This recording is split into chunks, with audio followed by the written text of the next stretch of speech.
El 3 de julio de 1898 daba su último respiro uno de los imperios más poderosos de la historia de la humanidad, cuando se hundía el último buque de la flota española que participaba en la desastrosa batalla de Santiago contra la Armada de Estados Unidos, dejando en las aguas del Caribe 343 muertos, 6 barcos hundidos, 151 heridos y 1.889 prisioneros. Con el fin de la guerra hispano-estadounidense, iniciaba la profunda crisis de la España de inicios del siglo XX, marcada por profundas recesiones económicas, una primera dictadura a manos de Miguel Primo de Rivera entre 1923 y 1930, el establecimiento de la efímera Segunda República Española y una segunda dictadura, la de Francisco Franco, que sería más cruenta que la primera si cabe, entre 1936 y 1973, tras que éste derrotara a los republicanos en una sangrienta guerra civil. Pero ¿cómo es posible que España, otrora el poderoso imperio donde no se ocultaba el sol, pasó a ser una nación a la que le costó tanto tiempo recuperar su estatus como país del primer mundo? En este video conoceremos la catastrófica caída del Imperio Español. Pero antes, no olvides suscribirte a nuestro canal si quieres descubrir este y otros secretos ocultos de la historia universal. El inmenso poderío del Imperio Español se debió no solo a los grandes descubrimientos hechos en el reinado de los reyes católicos y sus hábiles estrategias políticas con las que enlazaron a la corona hispánica con la del Sacro Imperio Romano Germánico, sino también al fuerte liderazgo de los monarcas que se sentaron en el trono español en los primeros años de reinado de la Casa de Austria. Estos serían Carlos I de España y V del Sacro Imperio Romano y su hijo Felipe II. Carlos I heredó de sus padres Felipe de Habsburgo y Juana la Loca los vastos dominios del Imperio Español y las tierras de Flandes, así como su vasta heredad como nieto del emperador Maximiliano de Austria. Aunque el joven Carlos no sabía siquiera hablar el idioma de sus súbditos, supo rodearse de hombres capaces como consejeros de gobierno y con ellos dirigió sabiamente los destinos del país al enfrentarse a enconados enemigos como la Francia de los Capetos, los otomanos y los nobles del centro de Europa.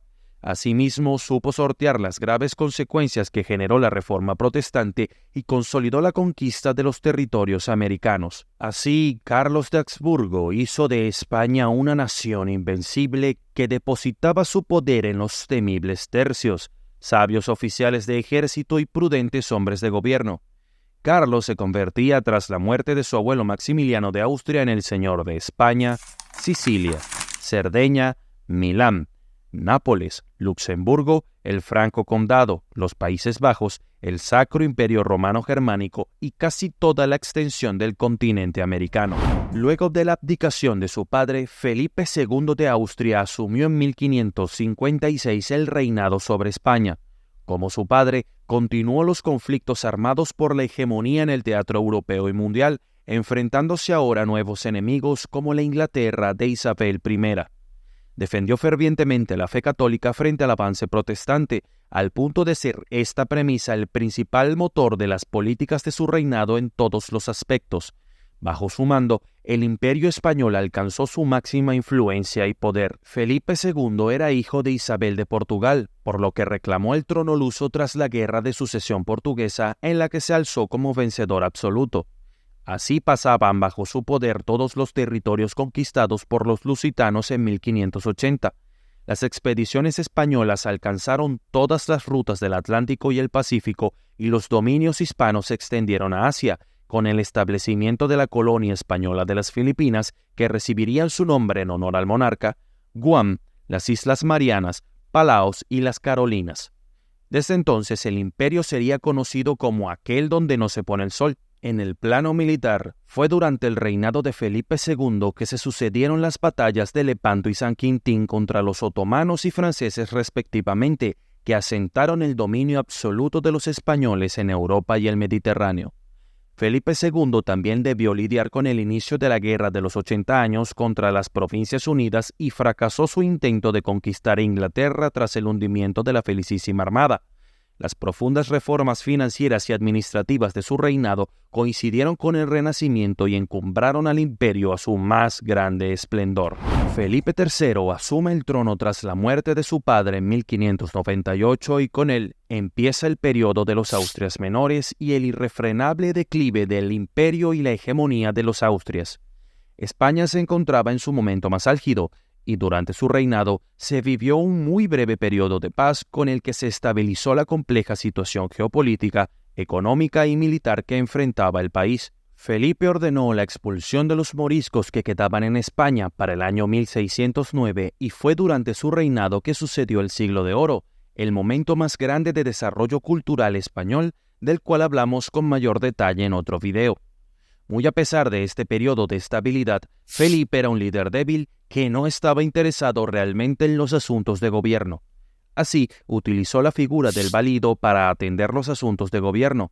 El valido era un hombre, generalmente noble, de la entera confianza del rey, en el cual se depositaban los poderes y responsabilidades del monarca para que ejerciera los asuntos de gobierno, mientras el rey se dedicaba a otras actividades como la cacería o las artes. El más importante de los validos de Felipe III fue el tristemente célebre Francisco de Sandoval, un hombre corrupto que socavó la estabilidad del país hasta ser destituido en 1618.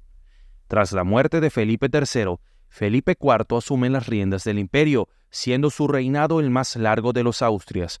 No obstante, este monarca también era un hombre de poco carácter, tildado de sensual por sus frecuentes líos de faldas y su promiscuidad, de los cuales nacieron 30 hijos ilegítimos, sin contar sus 12 hijos reconocidos, nacidos de sus matrimonios con Mariana de Austria e Isabel de Borbón. El llamado Rey Planeta también utilizó la figura del valido y derivó sus responsabilidades al conde duque de Olivares, el cual ejerció una política exterior agresiva y profundamente reformista, que le dio un poco de oxígeno al reinado, pero no detuvo su declive. El reinado de Felipe IV sufrió la separación de las coronas de España y Portugal, y se debió reconocer la independencia de los Países Bajos tras la cruenta guerra de los 80 años. Todo ello sin contar otras interminables guerras que no tenían resultados concluyentes favorables a los hispanos. Así, con unas arcas prácticamente vacías y un monarca más interesado en las artes, las letras y el mecenazgo que en asuntos de gobierno más urgentes, el poderío español fue desplazado por la Francia de Luis XIV, máximo representante del absolutismo europeo. El único hijo varón de Felipe IV que alcanzó la edad suficiente para gobernar fue el enfermizo Carlos II, que, fruto de la endogamia practicada por los Austrias, sufría de retraso mental, debilidad física e infertilidad. Muestra de ello fue que este joven monarca comenzó a hablar a los 10 años con gran dificultad. Su educación fue descuidada y nadie le preparó para asumir los asuntos de gobierno adecuadamente, puesto que su mala salud presagiaba que moriría joven. Carlos el Hechizado era adicto al chocolate y solo se alimentaba de este. Además, sufría de arranques de cólera imprevisibles que le hacían a alguien inestable a la cabeza de un imperio. El hechizado fue coronado con tan solo 4 años y la regencia fue asumida por su madre, que recibió la asesoría de una junta de gobierno. Cabe acotar que aunque en el testamento de su padre se indicaba que debía ser declarado mayor de edad a los 14 años, su retraso mental y físico forzó que su madre negociara que su mayoría de edad se aplazara 2 años más. Su reinado se gestó mientras el imperio español sufría por el hambre, sumada a la pérdida de poder y prestigio en las guerras que se emprendieron durante el reinado de Felipe IV de forma infructuosa. Cuando el joven monarca cumplió 18 años, se acordó el matrimonio de este con María Luisa de Orleans, sobrina de Luis XIV. No obstante, la doncella no salió encinta gracias al hipogonadismo e hipogenitalismo de su esposo. 10 años más tarde, María Luisa murió a causa de una apendicitis aguda totalmente virgen. Carlos contrajo nupcias en una segunda ocasión con Mariana de Neoburgo y a pesar de los antecedentes fértiles de la familia de su nueva esposa, la pareja no era capaz de tener hijos. Fue así que, creyéndose víctima de un hechizo, el rey hizo investigar a fondo las causas por las cuales era incapaz de concebir hijos y el peritaje concluyó que en efecto era víctima de un hechizo maligno que, le habían dado en una taza de chocolate el 3 de abril de 1675, en la cual disolvieron los sesos de un ajusticiado para quitarle el gobierno, entrañas para quitarle la salud y riñones para corromperle el semen e impedir la generación. Así, fue exorcizado varias veces haciéndole beber una serie de pócimas repugnantes que, lejos de ayudarlo, terminaron agravando su delicada condición de salud. A medida que pasaban los años, la salud del rey desmejoraba más y más, sufriendo de problemas gastrointestinales, edema y cada vez más debilidad, siendo incapaz de mantenerse de pie por más de 2 horas. Antes de morir, el estado de salud de Carlos II era deplorable.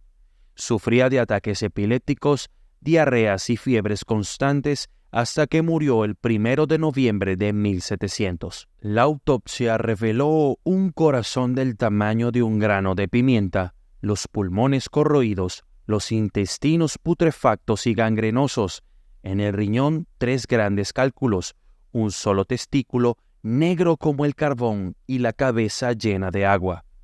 No obstante, y a pesar del desastroso reinado de El Hechizado, sus asesores y ministros llevaron con prudencia el gobierno plantándole cara a Luis XIV y sus políticas en lo económico permitieron que mejorara levemente la situación y los problemas sociales del país antes del irremediable declive que vendría después de la Guerra de Sucesión Española, de la cual hablamos con mayor detalle en nuestro video de la división del Imperio Español. Diversas fueron las causas que afectaron la hegemonía del imperio a pesar de su enorme influencia política, militar, cultural y social. Algunas de estas fueron la falta de liderazgo de los Austrias menores y su poco interés en asumir los asuntos de gobierno ocasionó la lapidación de las arcas reales por parte de funcionarios corruptos, especialmente durante los reinados de Felipe III y Felipe IV.